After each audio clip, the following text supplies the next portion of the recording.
দক্ষিণবঙ্গের অন্যতম উষ্ণ জেলা পুরুলিয়া। প্রতি বছর গ্রীষ্মে এই জেলার তাপমাত্রা স্বাভাবিকের তুলনায় অনেকটাই বেশি থাকে। চলতি বছরও তার ব্যতিক্রম হচ্ছে না। সকাল গড়াতেই প্রখর রোদ ও অস্বস্তিকর গরমে কার্যত নাজেহাল হয়ে পড়ছেন সাধারণ মানুষ। আবহাওয়া দফতর সূত্রে জানা গিয়েছে, চলতি মাসের শেষ সপ্তাহে তাপমাত্রা আরও বাড়তে পারে এবং তীব্র দাবদাহ বা হিট ওয়েভের পরিস্থিতি তৈরি হওয়ার আশঙ্কা রয়েছে। এই সময়তেই সচেতন না হলে সানস্ট্রোক হওয়ারও সম্ভাবনা থাকে।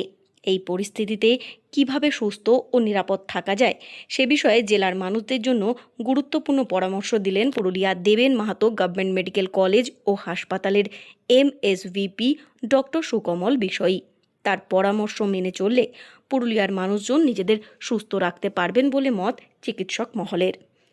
এ বিষয়ে পুরুলিয়া দেবেন মাহাতো গভর্নমেন্ট মেডিকেল কলেজ ও হাসপাতালের এমএসভিপি ডক্টর সুকমল বিষয়ী বলেন, সকাল 11টা থেকে বিকেল 4টের মধ্যে প্রয়োজন ছাড়া বাড়ির বাইরে বেরোনো এড়িয়ে চলা উচিত। বাইরে বেরোতে হলে ছাতা, টুপি বা গামছা দিয়ে মাথা ঢেকে রাখা প্রয়োজন। শরীরে জলের ঘাটতি যাতে না হয় সেদিকে বিশেষ নজর দিতে হবে। নিয়মিত পর্যাপ্ত পরিমাণে জল, ওআরএস, ডাবের জল, লেবুর শরবত বা ফলের রস খাওয়ার পরামর্শ দিয়েছেন তিনি আরও জানান, অতিরিক্ত তেল মশলাযুক্ত খাবার এড়িয়ে যেতে হবে। হালকা ও সহজপাচ্য খাবার খাওয়াই ভালো। শিশু, বয়স্ক এবং যাদের ডায়াবেটিক, হৃদরোগ বা উচ্চ রক্তচাপের সমস্যা রয়েছে তাদের ক্ষেত্রে বিশেষ সতর্কতা নেওয়া জরুরি। দীর্ঘক্ষণ রোদে কাজ করলে মাঝে মাঝে বিশ্রাম নেওয়া প্রয়োজন। অতিরিক্ত ঘাম, মাথা ঘোরা, বমি বমি ভাব, জ্বর, দুর্বলতা বা অজ্ঞান হয়ে যাওয়ার মতো উপসর্গ দেখা দিলে দ্রুত চিকিৎসকের পরামর্শ নিতে হবে। সময় মতো সতর্কতা না নিলে হিট স্ট্রোকের মতো গুরুতর শারীরিক সমস্যা দেখা দিতে পারে।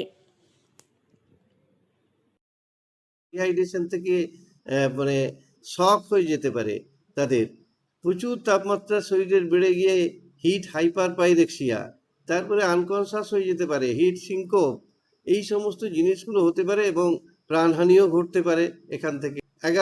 10টা-11টা পর্যন্ত কাজ করুক, সেই সময় তেজটা একটু কম কম্পারেটিভলি থাকে। আবার যদি দরকার হয় বিকেলের পর থেকে একটু কাজ করুক। ওই প্রখর রোদ্রে না বেরোনোই ভালো। যে মাথা ঢাকা রাখুক, এই জল খাওয়াটা প্রচুর পরিমাণে বাড়াতে হবে।